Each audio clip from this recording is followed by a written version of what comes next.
Hello. This is to be a movie about flying, one of my very favorite subjects.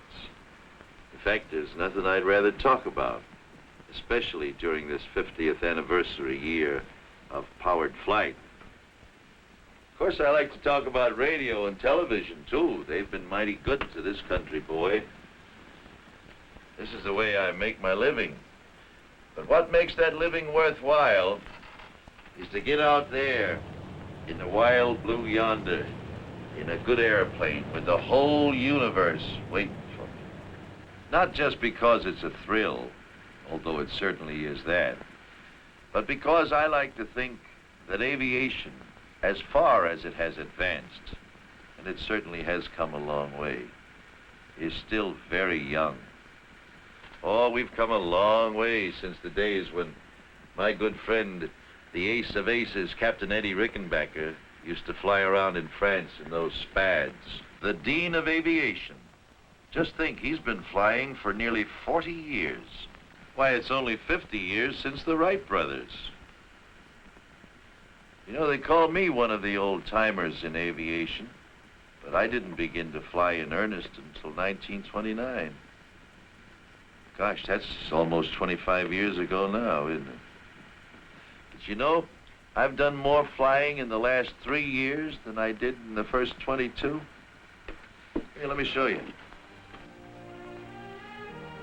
I have been commissioned in the Naval Reserve since 1939, but because of an old injury to my legs, the Bureau of Medicine and Surgery wouldn't clear me for military airplane flying until 1950. So it was in 1950, in September, that I got my Navy wings at Pensacola, the happiest day of my life. Since that time, I have qualified as a carrier pilot, as a jet pilot, as a helicopter pilot, and here is the coveted Navy green ticket, the highest instrument rating given to Navy pilots. Of course, I'm very proud of all of these military certificates. But here's one here that makes me very, very, very happy. This is the certificate that Captain Eddie Rickenbacker gave me recently, making me an honorary captain in Eastern Airlines. As I was saying, planes have come a long way in the last 50 years. Here's one very much like the one that the Wright brothers used to make 40 to 50 miles an hour. There's still one or two of these around, too. It's a funny-looking affair, but most of the basic principles we use today were developed in this plane. It didn't fly high, and it didn't fly far, but by golly, it flew.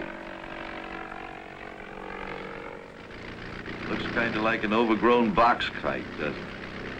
Well, you can take it from me, it feels like one, too, when you're up in it.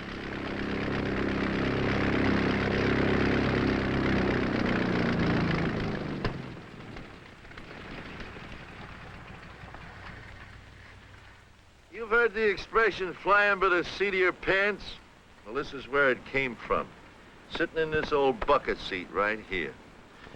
See, the Wright brothers had no instruments of any kind, except a little old oil gauge down here. It tells you got some oil pressure back there.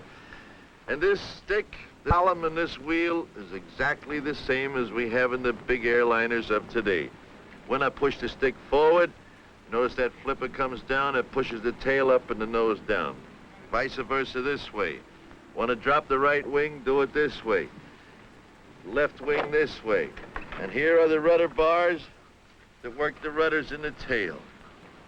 You see, the principles were the same then as they are today. No difference. Here is a model of a Spad, the airplane that Captain Eddie Rickenbacker flew in World War I, only 10 or 12 years after the Wright brothers' first flight. It's a shame that it had to be used as a weapon of destruction so soon, but the war brought that on. This is Captain Rickenbacker in the plane he made famous in World War I. These old films show the dashing young skipper of the 94th Squadron leading his boys into a dogfight. The hat and the ring insignia was always present when the fighting was thickest. The wild blue yonder was really wild in those days, when there was just so much wood and canvas between you and the enemy, between you and the ground. Down in flames was the rule rather than the exception. They had no protection. They had no parachutes.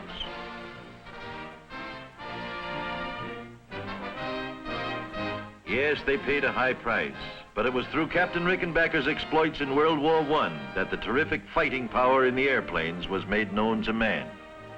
This little Spad carried a very powerful engine for those days and often flew up to 135 miles an hour straight down. There aren't many of them left, but here comes one of those old-timers now. And look who's flying it. It's Captain Eddie, the one and only, Captain Rickenbacker. Hey, wait a minute, I want to get in this scene myself. Hey, Captain Eddie! How's it feel to be at the controls of this old baby again? Well, frankly, it brings back a lot of memories, Arthur. Some good, some not so good, but maybe we had to do it regardless.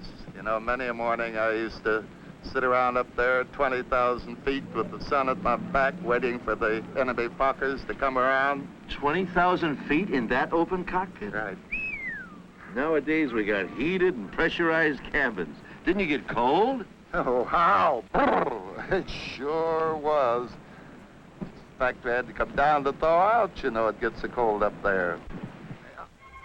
Yes, Arthur, it's a wonderful little ship, in spite of the fact that it's made up of wood and wires and struts and slack and tape, pulled together with all of these wonderful combination of gadgets.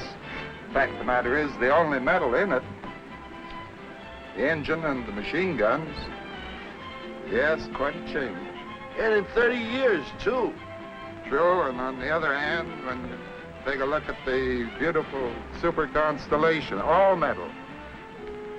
One end to the other, aluminum, steel, brass, copper, in fact, every kind of metal known to science is involved in its structure. Just take a look at that Super Constellation, folks.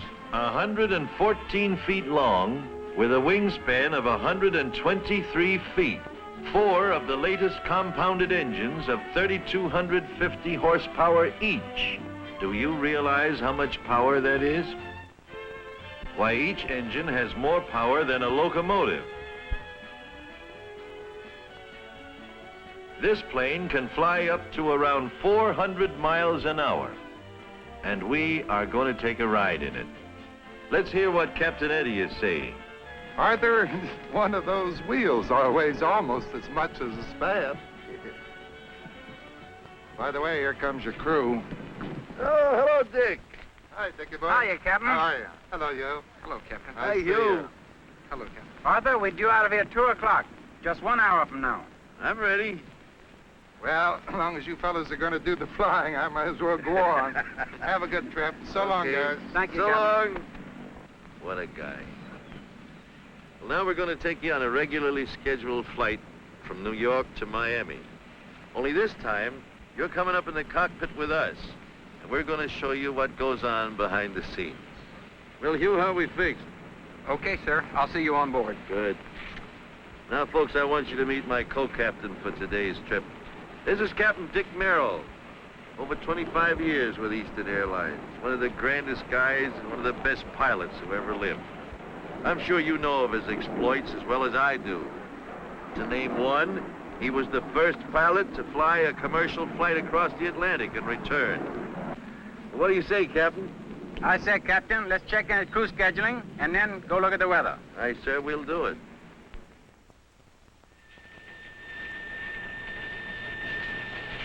Oh, boy, look at that beautiful high. Hey, but look at this front back here. See, how fast is that front moving? About 25 miles per hour to the east, Captain. Here's the latest map.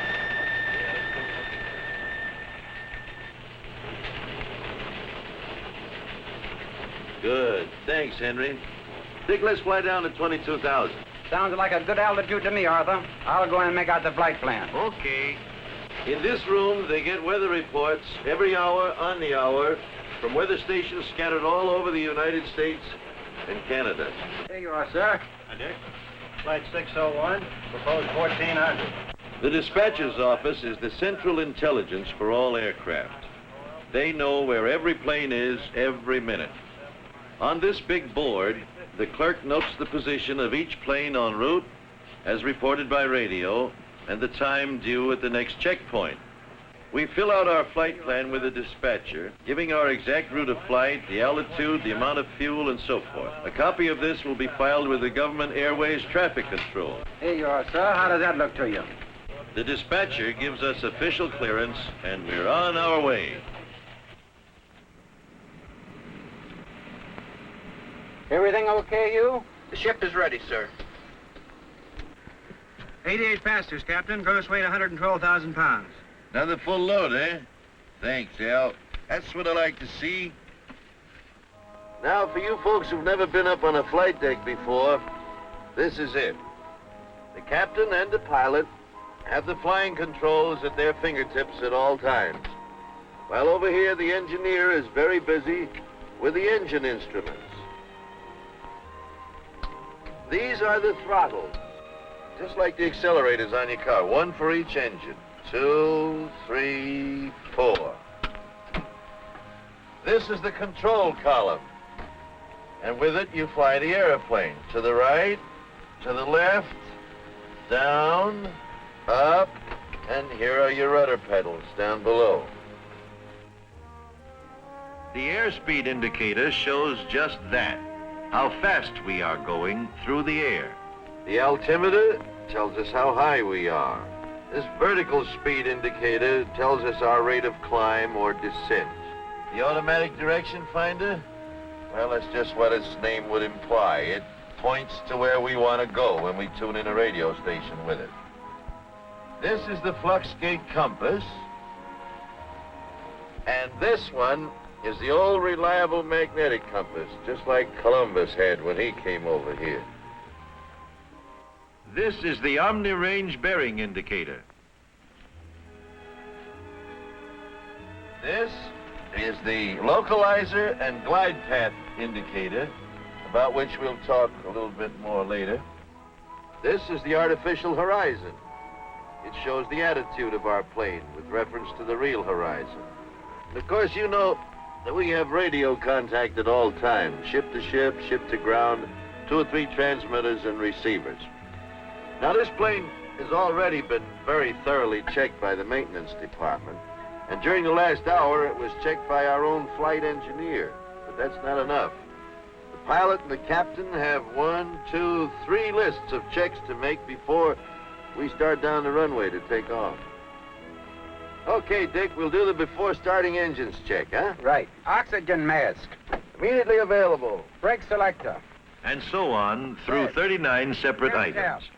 Now, you passengers wonder why we sit and wait sometimes at the end of the runway. It is because the captain and the co-pilot and the crew are making these additional last-minute checks. Well, I guess we're ready to wind them up, Dick. Now switch over to intercom and talk to that gentleman outside there by the nose and get ready to start the engines.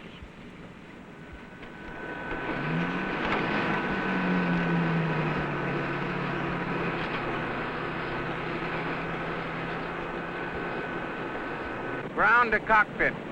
Clear to start. Ready to start. Start 3. Turning 3.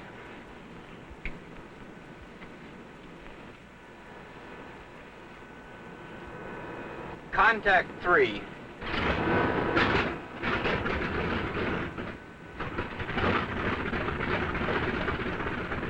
Clear to start 4. Start 4. Turning 4. As soon as the second engine starts, the ground crew checks with the cockpit. Hydraulic pressure up.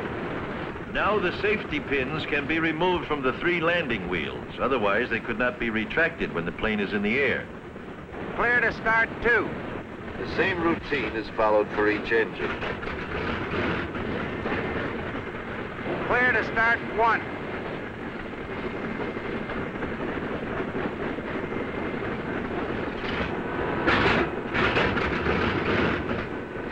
When the engines are all turning, the cockpit team goes through another checklist routine. Okay, Dick, let's do the before taxiing check. Flux gate. Cage. Hydraulic pressure. Okay. Gear pins. 3 pins. After that, he checks by radio with the airport ground control. Idlewild ground control from Eastern Airlines trip 601. Taxiing instructions. Eastern 601, clear to taxi, clear to runway 13 right, 13 right, the wind south-southeast 10 L, altimeter 2997. Get the runway, Arthur. 15. 13 right, right? Right. 13 right, okay. Ready to taxi? Brakes off.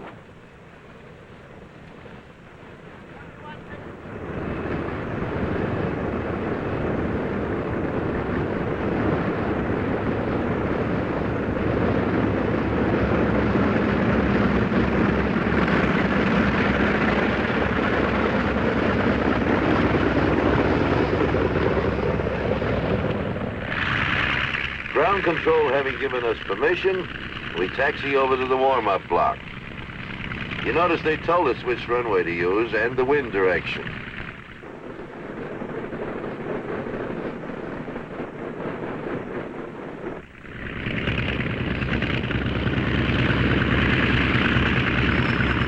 At the warm-up block, we go through the next, or before takeoff check.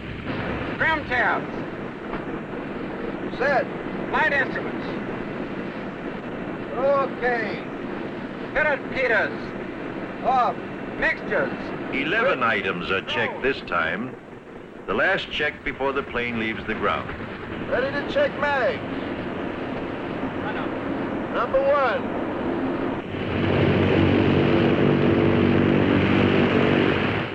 Left. Both. Right. Both. Number 4. And so on until all 4 engines have been run up and checked. We are now ready for takeoff clearance. Idlewild ground control from Eastern 601. Ready for clearance. Roger, Eastern 601, cleared for takeoff. All right, brakes off.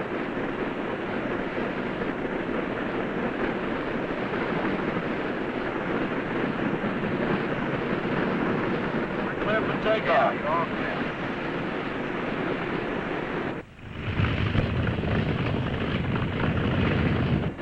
Okay, here we go. Ready for takeoff.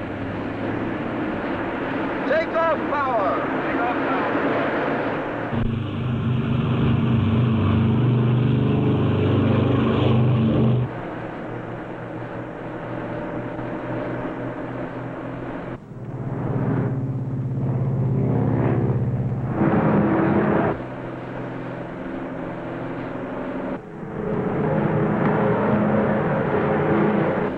Gear up. Gear's coming up.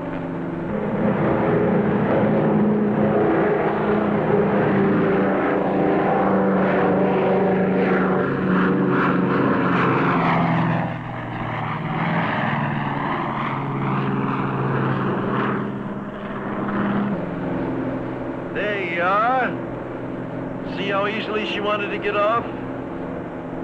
Big as this Super Connie is, she wants to fly right on off of there.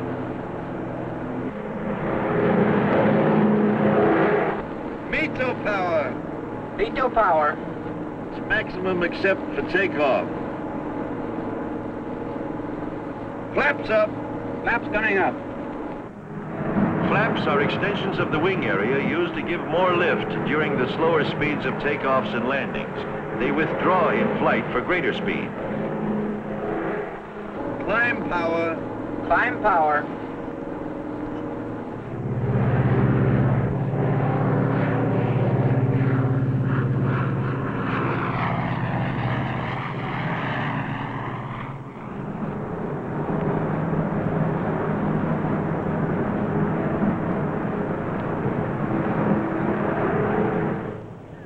Here for magazine, sir. Bathroom mechanic. Okay, we finish our climb check. Now it's time for a Chesterfield. Dick. I don't smoke, Arthur. Hugh, Okay, thanks. You get down on the deck, you buy 'em by the carton, see? Indubitably. What? Yes, sir.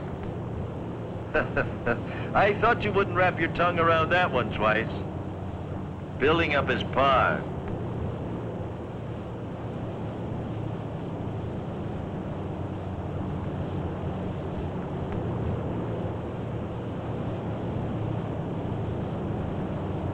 Oh boy, this is the life.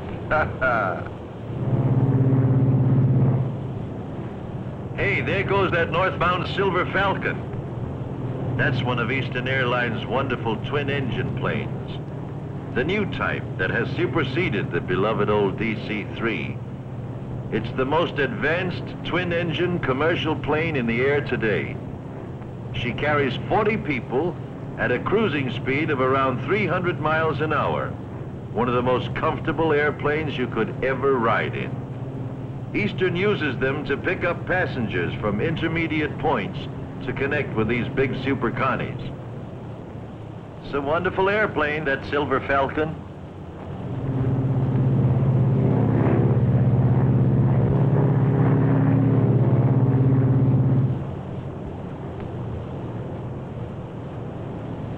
Smells like the girls are getting ready to serve dinner back there. Gwen, the water's hot for tea if anyone cares for anything. Thank you, Al.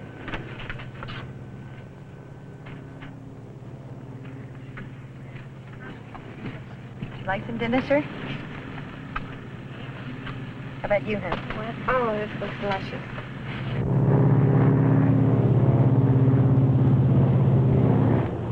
Okay, let's level off here. Cruise power. Cruise power.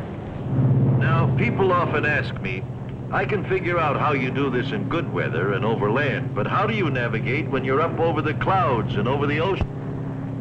Well, honestly, it's so simple, I hate to tell you. Well, for direction, we have the compass, the automatic direction finder,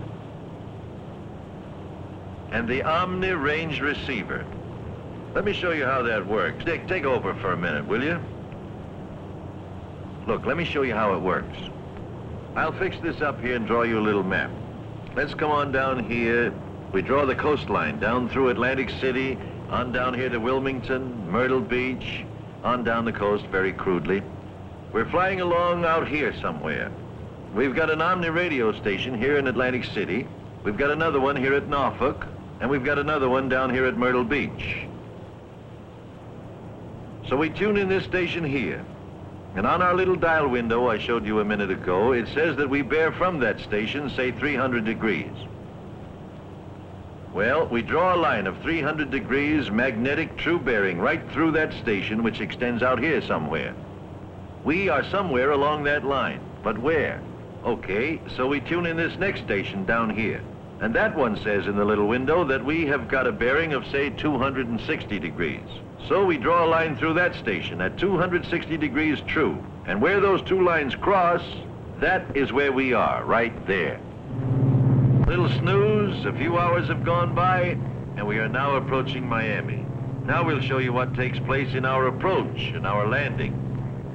Time for us to start a gradual descent. But first, we have to get clearance to approach. Richard? Miami Tower from Eastern 601, 10 miles north. Eastern 601, 10 miles north at 11. Make left turn in, runway 17, wind south 10, altimeter 2998.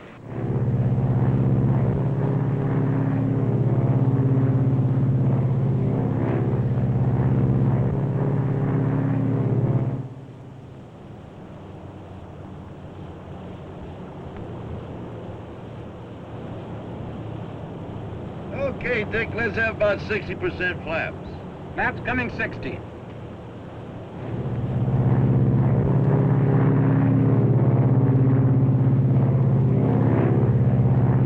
Gear down. Gears coming down.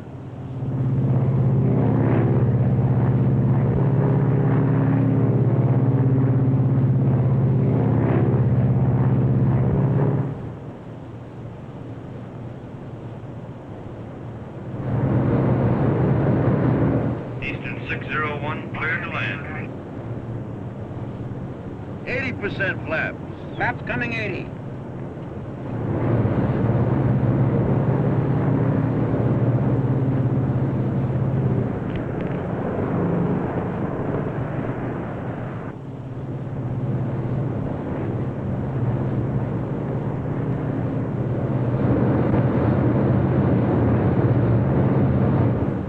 Full flap. Full flaps.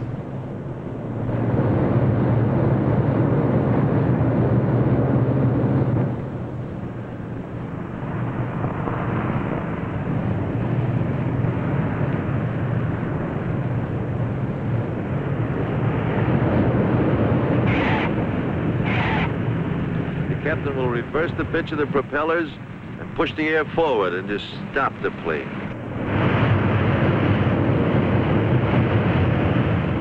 There. You see, that acts as a powerful brake. So next time when you're riding in an airliner and you hear the engines roar soon after you're on the ground, remember that's what he's doing, reversing the props to stop the airplane.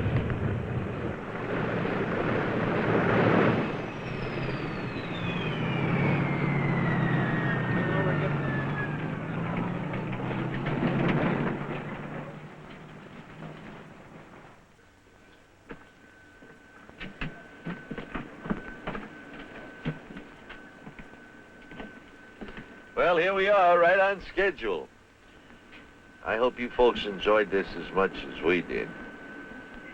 Of course, this was purely and strictly a routine flight with beautiful weather. But maybe we've been able to show you some things you hadn't seen before.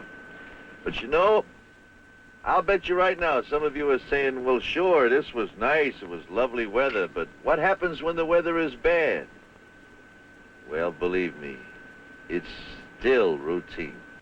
You see, in the first place, up where these Super Connies do most of the flying, the weather's always nice. It's way up on top of all the bad weather. Usually it's only on approaches to our airports that weather becomes any problem, and then not much. As long as we have half a mile of visibility and 200 foot of ceiling, no problem at all. Now, these minimums are arbitrarily set up by the Civil Aeronautics Administration in the interest of general safety. Actually, we can land one of these airplanes when the minimums are 00. Let me show you. Here we are flying on instruments. We're in the clouds. It's one of those nights that the birds aren't even walking. We have been cleared to make an instrument approach. We have been cleared to the outer marker. This point we call the outer marker is located approximately 5 miles from the end of the runway. A light flashes on the cockpit panel. At the same time, the ADF needle indicates the passage of the marker, and we also get an audio signal. At this point, the glide path is intercepted. The glide path is a sloping radio beacon down which the aircraft should make its descent to the runway, and is indicated by the horizontal needle. When the needle is centered, the aircraft is on the glide path. If the needle moves above center, the aircraft is low and must climb back to the path. If the needle is below center, we're high on the glide path. This is a big help in itself. But in addition to the ILS, the Instrument Landing System, we have GCA, that is Ground Control Approach, and that can give additional valuable assistance. Radar monitoring on localizer voice as you approach the outer marker. By means of this radar, the GCA controller sees the approaching plane as a bit of light moving on his scope and can direct it safely to the airport. When the flight has been directed to the approach course, it is turned over to the radar monitor for final approach. Radar to eastern, you're approaching the ILS course. Turn to a heading of 247, and I'm turning you over to the radar monitor for final approach. This is radar monitor. Etched right on the scope is both glide path and localizer, and any deviation can be detected and measured in feet. You are 4 miles from the end of the runway. 200 feet to the right, of course, but correcting nicely. Your glide path is good.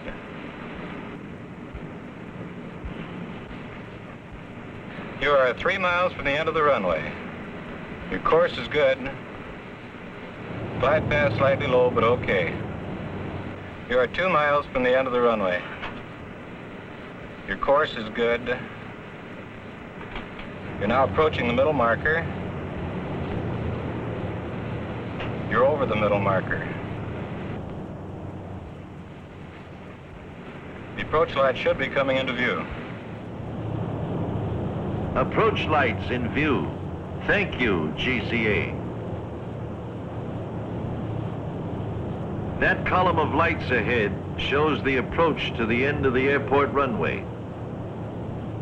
Each bar of light is 100 feet apart, and that ball of light traveling away from us at such a high rate of speed is leading us right to the approach end of the runway itself. The green lights mark the start of the runway, and the border lights on each side stretching out into the distance outline a 1.5 miles of airstrip just waiting for us to land on. So you see, it really isn't too difficult. Actually, we use these landing aids every day in good weather and bad to keep in practice. And practically all of the airports that we use are equipped with them. The thing to remember is that it's all figured out. Nothing is guesswork. It's still routine. Now I'm going to show you the most amazing demonstration of power in an airplane you've ever seen. Let's go back upstairs.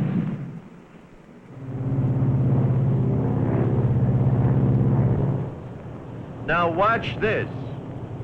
Feather 1. Feather 1.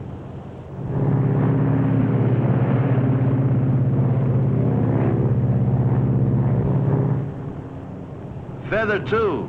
Feather 2.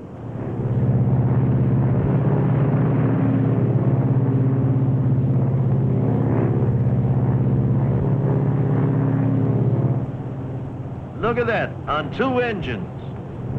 Purring along just like a kitten. You haven't seen anything yet. Feather 3. Feather 3.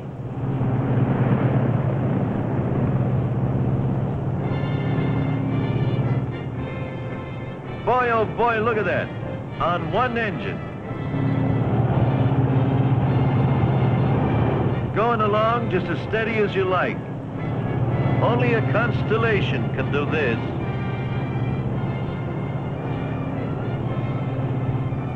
Why do we have all that tremendous reserve of power? Because, my friends, power means safety. That's why this Super Constellation is the most dependable airliner in the world today. Okay, Hugh, bring in 1. Unfeathering 1.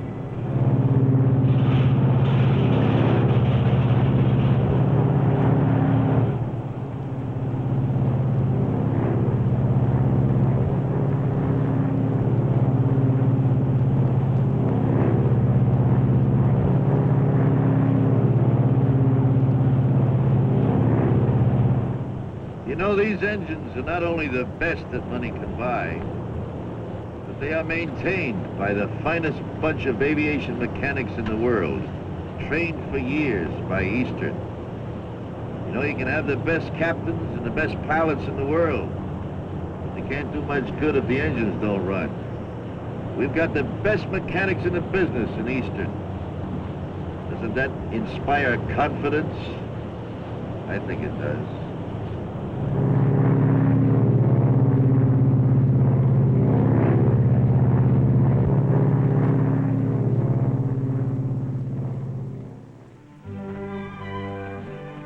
Well, we all have our dreams, I guess. I never did aspire to own an airline, but I always wanted an airplane of my own, even when I was a kid. I've got 2 of them now, a DC-3 and an Avion, and there are thousands of privately owned airplanes all over America today. This is the little airport or landing strip that I use when I fly home to Virginia. That's my Avion coming in there, a single-engine plane. We can go most anywhere in it. It has all the technical facilities and instruments that the big planes have. Besides an Avion, I have a DC-3. That's my Air Force.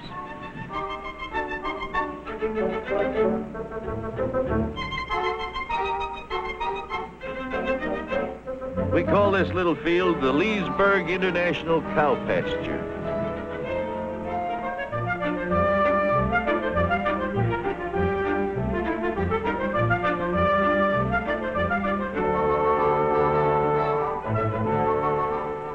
Cows out there give 100-octane milk. Of course, these are reciprocating engines here. We have the regular jet engines like we use in our military aircraft.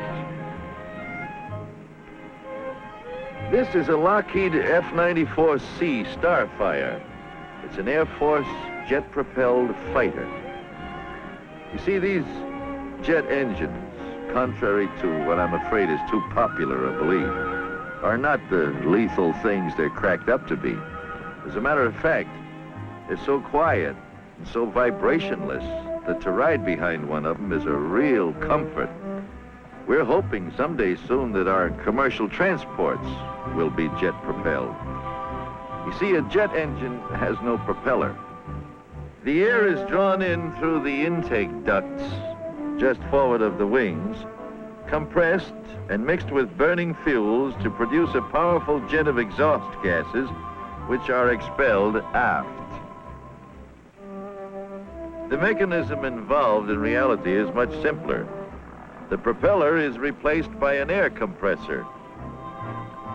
There's a combustion chamber into which we inject fuel to expand the air and increase its velocity. And installed in the path of the exhaust gases is a turbine to drive the compressor. There you have it. This is my friend Tommy Daniels, a member of our Air Forces for 12 years. Tommy is one of the thousands of fine young men who are making a career out of the Air Force, taking advantage of the wonderful training they receive. How do you like it, Tommy? It couldn't be better, Mr. Godfrey. It's really wonderful. Now I'm going to have the pleasure of flying with Tommy today in some very exciting scenes. So, Tommy, what are we going to do? Well, Mr. Godfrey, I'd like to take you through some pull-ups to show you just what this airplane is designed to do in climbing to altitude rapidly. I'm sure you'll enjoy it, but it's just routine flying to us. We do it every day. Now, before we take off, I would like to have your friends take a look at the afterburner in the tail section. It gives this airplane this terrific wallop. Okay, Tommy, we'll do it. This Lockheed Starfire is an all-weather Air Force interceptor. She was designed especially to get off the ground quickly and climb to altitude very quickly in the hope of being able to intercept and stop any enemy bombers that might come over this way. To help her get up there quickly, she was designed with this afterburner in the tail section, which is why this tail section is so much bigger than any other jet you've probably seen. See, there's an auxiliary engine back in here that uses exhaust gases as they pass through and reburn them with greater efficiency, giving additional thrust to the engine. That really is something to watch. It get off quickly and climb to altitude, boy oh boy. I want to show you what I mean, so we're going to fly by first on the regular jet, and so you can see and hear how it performs. And then we're going to fly by with the afterburner on. And you'll hear that, well, you'll see for yourself. You just watch. Okay, Tommy, let her go.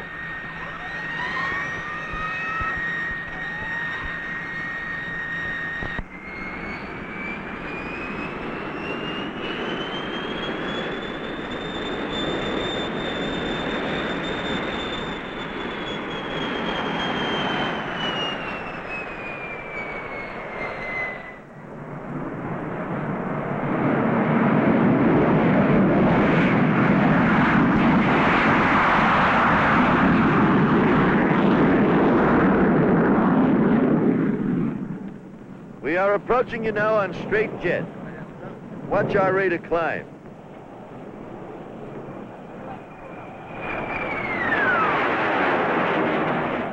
Now we are approaching with the afterburner in operation.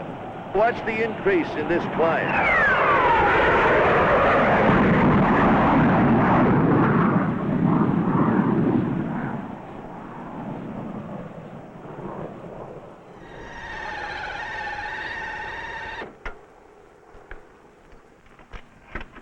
Well, how'd you like it, Mr. Godfrey? Boy, my pants are where my necktie ought to be. But it was wonderful. Gee, what a dive. Woo! That's just a sample of what this airplane can do, Mr. Godfrey. Thank you, Tommy. And this airplane can do much more, as we're going to see. Yes, and here comes the man now who's going to do it. And here is the chief test pilot for Lockheed, my good friend Tony Levick. Hello, Arthur. It's good to see you. Well, if you think those pull-ups were something, Arthur, just watch and I'll show you how easy it is to penetrate the sound barrier with this airplane. I wasn't with Tony on this flight, but we have a camera specially rigged on the tail to give you a close-up view of what happens when you break the sound barrier. Let me tell you what to watch for. First, notice the deep color of the sky, how much darker it is at 45,000 feet where Tony will start his dive. You are not only far above the clouds, but also above the haze and dust of the lower atmosphere. You are looking at the pure ultraviolet rays of outer space. There's the peel off. Now listen as the sound builds up. Usually, there are two thunderclaps. One when the plane runs away from its sound, and the second when the sound catches up again.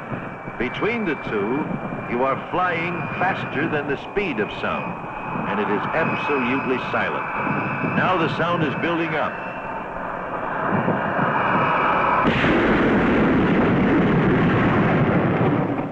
The sound barrier has been broken. This is the silence of supersonic flight. Now the pullout is being made. Listen to the noise when the sound catches up.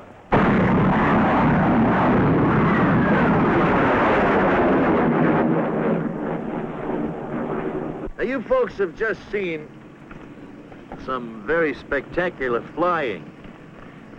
But the point I'd like to make to you is this, that as spectacular as it looks, it's not foolhardy, not without purpose. This airplane was built to take that kind of a strain. I'll say it was, Arthur. You know, even when you're flying faster than the speed of sound, this business of flying in our air forces is carefully figured out to the last detail. We take nothing but calculated risks. Calculated risks, you know. Our equipment is the very best. It's built to fly. You wouldn't make dives and pullouts like that with a transport plane. It wasn't built to do that. This kind of an airplane was. Why, we were climbing up out of that dive there at the rate of about 45,000 feet a minute for a few seconds. Even our big bombers, the B-52, the B-47s, they fly so fast, and yet they're built to fly, strong, and have all the bugs been worked out of them. So that really, it isn't something spectacular, this business of flying so fast. It's done every day by personnel that's trained very carefully, by men who are competent to train the youngsters coming along. Your son that joins the Air Force or the Naval Air Service, never fear but what he'll get the very best possible instruction, that every precaution will be made to look out for his safety. Sure, there's danger to it. There's danger to crossing the street. It takes a special breed of cat to fly these things. This can't be done by any namby-pamby. That's why all the men you know who are pilots are such wonderful young men. You young fellas looking for adventure, looking for real life, something you love every minute of it, you go and see the nearest Air Force recruiting officer, or the nearest naval officer procurement station, or the nearest air station someplace. Talk to them about it. It's a wonderful life. You'll love the years that you spend there, and you'll use the experience all the rest of your days. Join up. We need you. So now let's get back to the man who knows most about where air transportation is going. Hello, Art. Well, Rick, we've told the story pretty good up to now, I think. What would you say we can look forward to in the next few years? Well, Arthur, you've been talking about jets. You know, it won't be long until we'll be flying from New York to Miami in a matter of 2 hours, San Francisco in 5, and to London in 5 to 5.5 hours.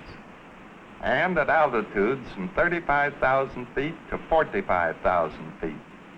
In fact, we'll be landing and taking off in most any kind of weather. Well, that's fine. That's wonderful, Rick. Our planes are flying faster all the time. But what are we going to do about this business of getting from the airport to town and from town to the airport? Doggone, sometimes it takes you longer to do that than it does to fly where you're going. I know. And we're going to be doing something about that too, Arthur. It won't be long until you'll be going to your midtown terminal. There you'll step into a express elevator and be whisked to the top of the building. There a commodious helicopter will be awaiting to take you, baggage and all, and deposit you at the main airport in just a matter of minutes. And not only from downtown, Arthur, we're going to have feeder lines of helicopters coming in from all the surrounding communities. We're going to make flying better and faster.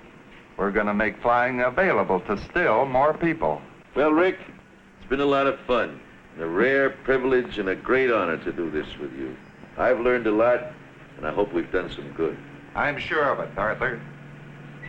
Good luck. God bless you always, Captain Godfrey. Thank you, Rick. Well, it was a real nice trip, kid. Captain Dick Merrill, it was a rare privilege to fly with you today. Well, Arthur, I couldn't have been with a better captain. Thank you. Thank you, Gwen and Helen, for a very pleasant trip. You, Hugh Palmer, the grand flight engineer. Thank you, Al. Thank you, Captain. Grand trip. So remember, when you want to fly anywhere in the world, call Eastern Airlines. If one of our planes doesn't go where you want to go, we'll put you on one that does.